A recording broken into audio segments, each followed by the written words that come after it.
നമസ്കാരം. നല്ല ഫുട്ബോളിന്റെ മറ്റൊരു വീഡിയോയിലേക്ക് എല്ലാവർക്കും സ്വാഗതം. നമ്മൾ ഇന്ന് ഡിസ്കസ് ചെയ്യാൻ പോകുന്നത് യൂറോപ്പ് ലീഗിൽ നടന്ന രണ്ട് പ്രധാനപ്പെട്ട മത്സരങ്ങളെ കുറിച്ചാണ്. സ്പേഴ്സ് AS റോമയ്ക്കെതിരെ 2-2 സമനില വഴങ്ങി. മറ്റൊരു മത്സരത്തിൽ മാഞ്ചസ്റ്റർ യുണൈറ്റഡ് ബോഡോ ഗ്ലിംസിനെതിരെ 3-2 വിജയം സ്വന്തമാക്കി. അപ്പോൾ കോണ്ടന്റ് ഇഷ്ടപ്പെടുകയാണെങ്കിൽ നിങ്ങൾ ഷെയർ ചെയ്യാനും സബ്സ്ക്രൈബ് ചെയ്യാനും മറക്കരുത്. നമുക്ക് സ്പേഴ്സിന്റെ മത്സരത്തിൽ തന്നെ സ്റ്റാർട്ട് ചെയ്യാം.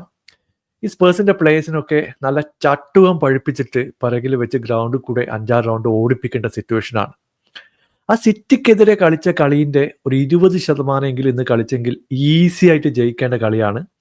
ഇഞ്ചുറി ടൈമിൽ ഗോൾ വഴങ്ങി 2-2 സമനിലയിലേക്ക് തള്ളിവിട്ടു. AS റോമയുടെ കാര്യം നോക്കിക്കഴിഞ്ഞാൽ അവർക്ക് ഈ സീസണിൽ 3 സെപ്പറേറ്റ് മാനേജർ വന്നു. 8-9 മാസത്തിൽ ഒരു എവേ ഗെയിം പോലും AS റോമ ജയിച്ചിട്ടില്ല. അങ്ങനെ ഇരിക്കുന്ന ഒരു AS റോമ ടീമിനെതിരെ നമ്മളൊരു കിട്ടിയ ചാൻസ് കളഞ്ഞു കുളിച്ച ഒരു മത്സരമാണ് നമ്മൾ കണ്ടത്. ഇന്നത്തെ സ്റ്റാറ്റൊക്കെ നോക്കി കഴിഞ്ഞിട്ടുണ്ടെങ്കിൽ വൻ ഭീകര സ്റ്റാറ്റാണ്. 24ഓളം ചാൻസുകൾ, 12 ഷോട്ട് ഓൺ ടാർഗറ്റ്, 3-4 ഓപ്പൺ ചാൻസുകൾ സ്പേഴ്സിൽ നിന്ന് കിട്ടി. സണ്ണിന് ഒരു ബോക്സ് ഫുള്ളായിട്ട് ഓപ്പൺ ആയിട്ടുള്ള ഒരു ചാൻസ് ഉണ്ടായിരുന്നു, പുള്ളി അത് പുറത്തോട്ട് അടിച്ചു കളഞ്ഞു. സൊളാങ്കിക്ക് 2 കിട്ടിലും ചാൻസ് കിട്ടി, പുള്ളി അത് ഫിനിഷ് ചെയ്തില്ല. ബാക്കി എല്ലാ പ്ലേയേഴ്സിനും ചാൻസ് ഉണ്ടായിരുന്നു. പക്ഷേ 2 against 5 അറ്റാക്കൊക്കെ വന്നിട്ട് ഈ ഡിഫൻഡേഴ്സ് കൊണ്ടുപോയി നമ്മളെ ലാസ്റ്റ് മിനിറ്റിൽ ടാക്കിൾ ചെയ്യുന്ന കാണുമ്പം എന്താണ് നമ്മൾ പറയേണ്ടത്? അത്രയ്ക്കും മോശപ്പെട്ട ഒരു പെർഫോമൻസ് ആണ് ഒഫെൻസീവിൽ നമ്മൾ കണ്ടത്. അല്ലെങ്കിൽ ഒരു 4-5 ഗോളൊക്കെ ഈസി ആയിട്ട് സ്കോർ ചെയ്യേണ്ട ചാൻസുകൾ സ്പേഴ്സിന്റെ സൈഡിൽ നിന്നുണ്ടായിരുന്നു. എന്തായാലും AS റോമക്ക് ക്രെഡിറ്റ് കൊടുത്തേ മതിയാവും. അവർ ശരിക്കും പറഞ്ഞാൽ അവർ ജയിക്കേണ്ട കളിയാണ്. 2 പ്രാവശ്യം അവർ സ്കോർ ചെയ്ത് അൺഫോർച്ചുനേറ്റ്ലി ഓഫ് സൈഡ് ആയതുകൊണ്ട് മാത്രമാണ് ഈ 2 ഗോളുകളും ഡിസലോ ചെയ്യപ്പെട്ടത്. ഇല്ലെങ്കിൽ സ്കോർ ലൈൻ നോക്കിക്കഴിഞ്ഞാൽ അവർ ജയിക്കേണ്ട കളിയാണ്. ലാസ്റ്റിലത്തെ 15 മിനിറ്റ്സ് ഒക്കെ നമ്മൾ എന്താണ് ചെയ്യുന്നത്? ഷാംബിൾസ് ഓഫ് പെർഫോമൻസ്. കാരണം മിഡ്ഫീൽഡൊക്കെ ഷാഡോസിനെ ഫേസ് ചെയ്യുന്നു, ആൾക്കാരെ കറക്റ്റായിട്ട് മാർക്ക് ചെയ്യുന്നില്ല. അതിനിടയ്ക്ക് പെഡ്രോ പോറോ ബാക്കിലേക്ക് ഹെഡ് ചെയ്യുന്നു അനാവശ്യമായിട്ട്. ഈസി ആയിട്ടൊരു 2 മിനിറ്റ് ബോൾ ഹോൾഡ് ചെയ്യാൻ പറ്റുന്നില്ല. Game management was nowhere. എന്തൊക്കെയോ കാണിച്ചു കൂട്ടുന്ന ഒരു സ്പേഴ്സ് ടീമിനെയാണ് സെക്കൻഡ് ഹാഫിലൊക്കെ നമ്മൾ കണ്ടത്. 2-1 ലീഡ് 91 മിനിറ്റ് വരെ സ്പേഴ്സിനുണ്ടായിരുന്നു. പക്ഷെ അടിച്ച ഗോള് കണ്ടു കഴിഞ്ഞിട്ടുണ്ടെങ്കിൽ നിങ്ങളൊക്കെ അന്തം വിടും. AS റോമയുടെ 3 പ്ലേയേഴ്സ് ബോക്സിന്റെ റൈറ്റ് സൈഡിൽ വെയിറ്റ് ചെയ്യാണ്. നമ്മുടെ ഡിഫൻഡേഴ്സ് ഒരാൾ പോലും അടുത്തുപോലും ഉണ്ടായിരുന്നില്ല. ആര് തട്ടിയാലും അത് ഗോളാണ്.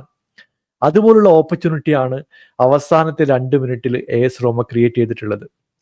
അപ്പോൾ മാറ്റ് ഹമ്മൽസ് വളരെ കൃത്യമായിട്ട് ഗൈഡ് ചെയ്ത് വന്ന ഒരു പാസ് 1 ടച്ചോടെ ബോക്സിലേക്ക് എത്തിച്ചു. ഇപ്പൊ നമ്മളെ ബോൾ നോക്കിക്കഴിഞ്ഞിട്ടുണ്ടെങ്കിൽ സണ്ണ് ഒരു പെനാൽറ്റി ഓപ്പർച്യൂണിറ്റി കളിയുടെ ആദ്യഘട്ടത്തിൽ കിട്ടി, അത് കൺവേർട്ട് ചെയ്തു. പിന്നീട് ബ്രെൻഡൻ ജോൺസന്റെ ഒരു കിടിലൻ ഗോൾ വന്നു. അങ്ങനെ 2 ഗോളുകൾ നമ്മൾ സ്കോർ ചെയ്തു. എന്നാൽ AS റോമയുടെ സൈഡിൽ നിന്ന് ഇമ്മീഡിയറ്റ് ആയിട്ട് റിയാക്ഷൻ വന്നു. അവർ നമ്മളെ ഡിഫൻസിനെ ബീറ്റ് ചെയ്തുകൊണ്ട് 3 പ്രാവശ്യം സ്കോർ ചെയ്തു. പക്ഷേ 2 ഗോളുകൾ ഓഫ് സൈഡ് ആയതുകൊണ്ട് ഡിസലോ ചെയ്യുന്ന കാഴ്ച നമ്മൾ കണ്ടു. അപ്പൊ പുതിയ ഗോൾ കീപ്പർ ആയിട്ടുള്ള ഫ്രേസർ ഫോസ്റ്ററുടെ കാര്യം എടുത്തു പറയണം. He's not good enough. അത് വളരെ വ്യക്തമായിട്ട് തന്നെ നമുക്കറിയാം. വികാരിയം ഉണ്ടായിരുന്നെങ്കിൽ ആ പല ഗോളുകളും അകത്തെത്തില്ലായിരുന്നു. പുള്ളിയുടെ പൊസിഷനിങ്ങും ഷോർട്ട് സ്റ്റോപ്പിങ്ങും ഒക്കെ പ്രശ്നമാണ്. ഏജും വലിയൊരു ഫാക്ടർ തന്നെയാണ്. എന്നിട്ട് പോലും നമ്മൾ ഒരു പരിധി വരെ കളിയിൽ പിടിച്ചു നിന്നു. അവസാന നിമിഷം ഫോസ്റ്ററുടെ ഒരു കിടിലൻ സേവ് ഒക്കെ ഉണ്ടായിരുന്നു. എന്നിട്ട് പോലും നമുക്ക് ആ മത്സരം ജയിക്കാൻ പറ്റിയില്ല എന്ന് പറയുമ്പം വളരെ വളരെ ഡിസപ്പോയിന്റിംഗ് ആയിട്ടുള്ള ഒരു സിറ്റുവേഷൻ ആയിരുന്നു. എന്തായാലും ഇപ്പോഴത്തെ സിറ്റുവേഷൻ നോക്കിക്കഴിഞ്ഞാൽ യൂറോപ്പ് ലീഗിൽ നമ്മൾ ആ ഒരു ടോപ്പ് 8 താഴെ പോയി. അടുത്ത മത്സരം റേഞ്ചേഴ്സിനെതിരെയാണ്. വളരെ വളരെ ക്രൂഷ്യൽ ആയിട്ടുള്ള മത്സരമാണ്. എന്തായാലും ആ മത്സരത്തിൽ ശക്തമായിട്ട് തിരിച്ചു വരുമെന്ന് പ്രതീക്ഷിക്കുന്നു. മറ്റൊരു മത്സരത്തിൽ മാഞ്ചസ്റ്റർ യുണൈറ്റഡ് 3-2 ബോഡോ ഗ്ലിംസിനെ പരാജയപ്പെടുത്തി. ഇപ്പൊ മത്സരം നോക്കിക്കഴിഞ്ഞാൽ ഒരു ഡിഫൻസീവ് മിസ്റ്റേക്കിൽ നിന്ന് ഗർനാച്ചോ 1-ാം മിനിറ്റിൽ തന്നെ സ്കോർ ചെയ്യുന്നു. നമ്മൾ ഇതുപോലുള്ള ഒരു മത്സരം മുമ്പും കണ്ടിട്ടുണ്ട്. ആദ്യത്തെ മിനിറ്റിൽ സ്കോർ ചെയ്ത് പിന്നീട് സമനിലയിലേക്ക് പോയിട്ടുള്ള ഇപ്സ്വിച്ചിനെതിരെയുള്ള പെർഫോമൻസ്. പക്ഷേ ഇന്ന് ഹോയ്ലാൻഡിന്റെ ഒരു കിടിലം പെർഫോമൻസ് നമ്മൾ കണ്ടു. പുള്ളി ഫസ്റ്റ് ഹാഫിൽ ഒരു അടിപൊളി ഗോൾ സ്കോർ ചെയ്യുന്നു. സെക്കൻഡ് ഹാഫിന്റെ ആദ്യഘട്ടത്തിൽ മറ്റൊരു ഗോൾ വരുന്നു. അങ്ങനെ നല്ലൊരു പെർഫോമൻസ് ആണ് നമ്മൾ ഹോയ്ലാൻഡിന്റെ സൈഡിൽ നിന്ന് കണ്ടിട്ടുള്ളത്.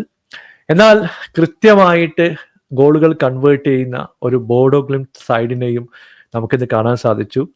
ഞെട്ടിച്ചുകൊണ്ട് ഒരു 2-1 ലീഡിലേക്കൊക്കെ അവരൊരു സമയത്ത് വന്നിട്ടുണ്ടായിരുന്നു.